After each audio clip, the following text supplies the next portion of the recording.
आज crisis of constitutionalism in south Asia इस topic से यहाँ पर आसमा जहांगीर कॉन्फ्रेंस है। सबसे पहले आसमा जहांगीर फाउंडेशन को सलाम के महकूम और मजलूम तबकों को यहाँ खुलकर इजाज़त होती है कि वो बात कर सके, और शायद ये आसमा जहांगीर की स्पिरिट है कि वो इस चीज़ को। मेरा टॉपिक तो यहाँ पर इन्फोर्स डिसअपीयरेंस के साथ है, मगर थोड़ा इस पर बात करते हैं। 2001 में वॉर ऑन टेरर के नाम से जब दुनिया में एक नया टर्मिनोलॉजी आया, तो इस वॉर ऑन टेरर को फॉलो करने के लिए दुनिया का पता नहीं, मगर हमारे इलाके में स्टेट ऑफ एक्सेप्शन कायम कर दिया गया। स्टेट ऑफ एक्सेप्शन में भी यहां पर किसी ने एग्रेगो एगाम्बन, जो एक इटालियन राइटर है, उसका एक बुक है स्टेट ऑफ एक्सेप्शन, जो उन्होंने इटली मेसेलिनी पीरियड में और नाजीज के दौर में जर्मन में जो स्टेट ऑफ एक्सेप्शन था वो बयान किया गया है। उसी तरह एक स्टेट ऑफ एक्सेप्शन पैदा किया गया। स्टेट ऑफ एक्सेप्शन की मानी यानी जो नॉर्मल रूल है वो चेंज कर दी गई। इवन यहां फौजियों के वर्दिया भी चेंज हो गए उसके साथ, और एक नैरेटिव पैदा की गई कि यहां पर कौमी सलामती को खतरा है, और फिर इस नाम पे कारोबार शुरू हो गया। हर वो जर्नलिस्ट टारगेट हुआ जो अवाम की बात कर रहा था, हर वो सियासी क़यादत टारगेट हुआ जो अवाम की बात कर रहे थे, जो उस पॉलिसी के हक में नहीं थे, जो आम जमीनी हकायक को बयान कर रहे थे। और हर उस मकाम पर हमारे वतन में धमाके हुए जहां पर लोग इकट्ठे हो रहे थे, यानी इज्तिमायत पर पाबंदी, ताकि लोगों की आवाज न सुनी जा सकी। ये गलत काम कर रहे थे, और गलत काम करने के लिए तारीखियों का होना जरूरी है, जहल जरूरी है इसके लिए कि लोग न समझ सके। मास डिटेंशन हुआ, पूरे इलाके को सीज कर दिया गया, और फिर इस मास डिटेंशन को जस्टिफाई करने के लिए action in aid of civil power जैसे कानून, action in aid of civil power किसी ने पढ़ा है? Action in aid of civil power में लिखा है कि किसी को उसके इंटेंशन के बुनियाद पर, यानी एक बंदा सोच रहा है, बैठा है, और आप उसको मार दो कि ये सोच रहा था कि मैं हमला करने वाला हूं। इस तरह के कानून लागू कर दिए गए, मिलिट्री कोर्ट्स पैदा किए गए, मिलिट्री कोर्ट्स बना दिए गए, और पुलिसिंग का काम फौज ने अपने हाथों में ले लिया। मेरे दोस्तों, हर रोज फेक इनकाउंटर्स किए जा रहे हैं, लोगों को लापता किया जा रहा है।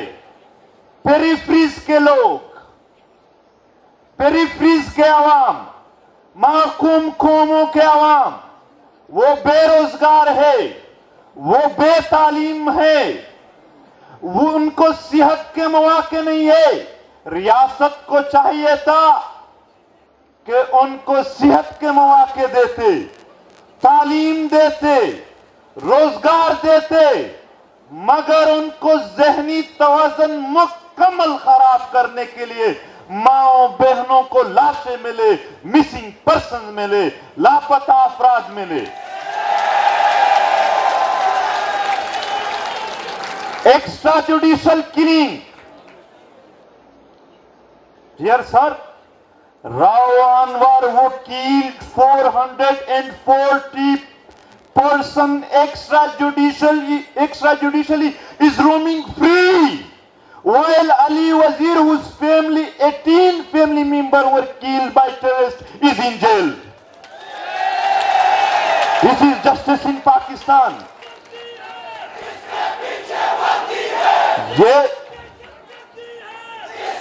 ये पाकिस्तान में इंसाफ था. ये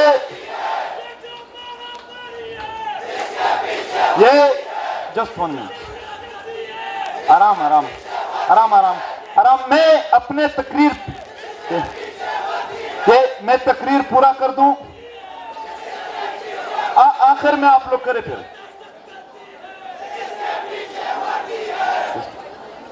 देखो, और रियासती जबर को, इस पॉइंट को नोट करें, रियासती जबर को कवर करने के लिए ऐसे ग्रुप्स बना दिए गए कि उनके जुल्म के बाद किसी मजलूम के जहन में इंसाफ और अदालत की कोई तवक्को न रहे. यानी तालिबान, यानी बलूचिस्तान में डेथ स्क्वाड्स, वो ऐसे तरीके बना दिए गए कि आम आवाम के जहन में ये कोई आफत समझे और वो अदालत और इनकी तरफ कोई रुजू भी न कर सके.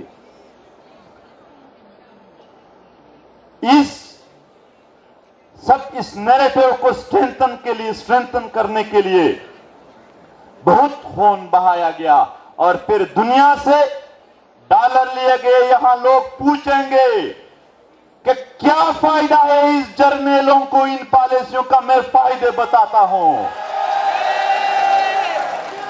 जब ये बदअमनी पैदा कर देते हैं, फिर अमन के नाम पर जब आ जाते हैं तो जो मिनरल्स होते हैं, जो रिसोर्सेज होते हैं, उन पर कब्जा कर देते हैं और फिर बैरूनी दुनिया से इस नाम पर कि हम तो दहशतगर्दी के खिलाफ लड़ते हैं, डॉलर लेते हैं. हमको बैरूनी फंड कहने वाले लोगों, उनको एक पैसे का सबूत नहीं है, जबकि ये खुद 33 अरब डॉलर ले चुके हैं. अरबों डॉलर ले गए कि हमने यहां पर दहशतगर्दी को खत्म करना है. यार नारेबाजी नहीं. मैं भाईजान, मुझे कंप्लीट करने दे, फिर आखिर में आप लोग देखो. आज ऐसा नहीं है, ये पापा जॉन्स और ऑस्ट्रेलिया के जजीरे मुफ्त में नहीं आए हैं. हमारा खून बहाया गया है, हमारे माओं के इतने आंसू बहाए गए, पूरा सैलाब बनता है उनसे, उनके लिए. और फिर यहां पर कहा जाता है, हमें मुख्तलिफ बहाने और मुख्तलिफ उम्मीदें दिए जाते हैं. कहता है निजाम फरसुदा निजाम. कोई निजाम नहीं है, यहां सिर्फ वीगो डाले हैं. इस निजाम में अदालतों का नहीं माना जा रहा है, वीगो डालों के जरिए ये चला रहे हैं निजाम को. मोहतरम, गुंडागर्दी शुरू है. अगर आपने यहां कोई बात की तो ये नहीं कहेंगे कि कानून, ये नहीं कहेंगे कि आईन, ये नहीं कहेंगे कि अदालत हरकत में आ जाएगी, वीगो डाले हरकत में आ जाएंगे, ये बात कहेंगे आपको. और अब एक बार फिर पश्तून बेल्ट में मुसल्लह तंजीमों को लाया गया है. मुज़ाकरात के नाम पर दोबारा उनको वहां फाल कर दिया गया. 20 साल ऑपरेशन हुए, 20 साल लोगों का खून बहाया गया इस मकसद के लिए. देखो 20 साल में क्या क्या नहीं हुए. एपीएस के बच्चों का खून बहाया गया, क्वेटा के वो कला का खून बहाया गया और इस वतन के हर घर का और हर तबका फिक्र के लोगों का खून बहाया गया। आखिर में कहा गया कि अब हम दोबारा ला रहे हैं। तो फिर ये 20 साल का ड्रामा किस लिए किया था? दोबारा लाए गए सवात में, बुनेर में, बाजावड़ से लेकर वजीरिस्तान तक पूरे कबायली पट्टी में दोबारा हालात खराब कर दिए गए हैं। मगर इस बार पश्तून अवाम अपने सरजमीन पर किसी भी दहशतगर्दी को नहीं मानते हुए न छोड़ेंगे। वहां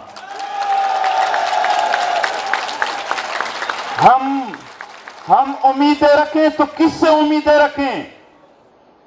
पार्लियामेंट से। पार्लियामेंट जर्नलों के इजाजत के बगैर हमारे अमन के लिए एक मीटिंग भी नहीं कर सकती है। मीडिया से उम्मीदें बांधे, ये मीडिया जर्नलों के इजाजत के बगैर एक टिकर नहीं चला सकते हैं।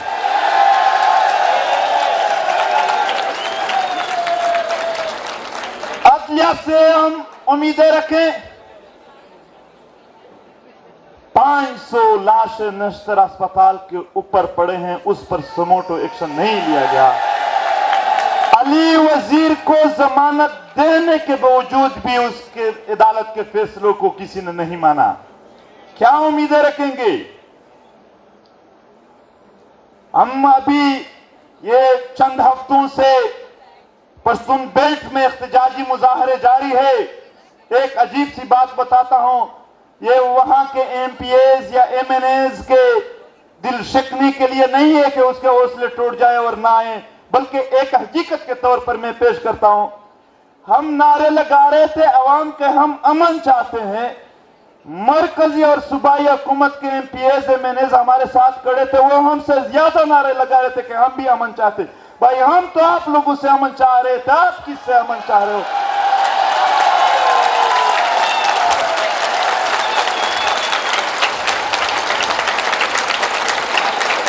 भाईजान, जब तक मैंने बात पूरी नहीं की तब तक मैं नहीं बैठूंगा। सही है?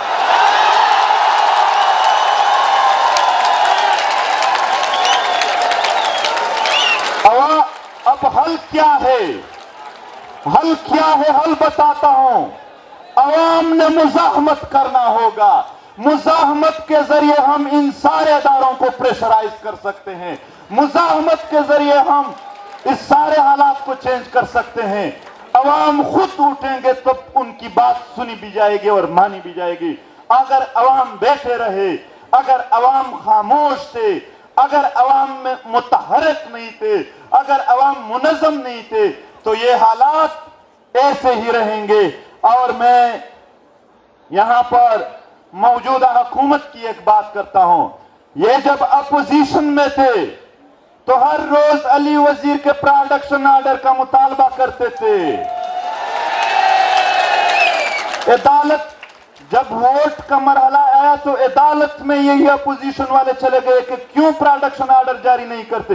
लेकिन जब उनकी अपनी हुकूमत आई तो आज अली वजीर जेल में, कोई प्रोडक्शन ऑर्डर नहीं है। वजीर आजम को अली वजीर का वोट चाहिए था, मगर आज अली वजीर के लिए एक लफ्ज भी अदा नहीं किया इसने। हाल यही है कि हमें बताया जाता है, आखिर में करे भाईजान, हमें बताया जाता है, हमें बताया जाता है कि अगर फलाने की हुकूमत आ गई तो आप लोगों के मसाइल हल हो जाएंगे। फिर आखिर में कहते थे इसको हटाते हैं, फलाने की हुकूमत आ जाएगी तो आपके मसाइल हल होंगे। सब आ गए, सब चले गए, हमारे मसाइल वही है।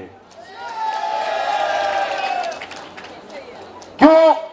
क्योंकि यहां हुकूमत नहीं, हुकूमत कंट्रोल में है, जमहूरियत नहीं, बादशाहत है। चीफ ऑफ आर्मी स्टाफ बादशाह बना हुआ है, सब कुछ अहकामात वो जारी करते हैं।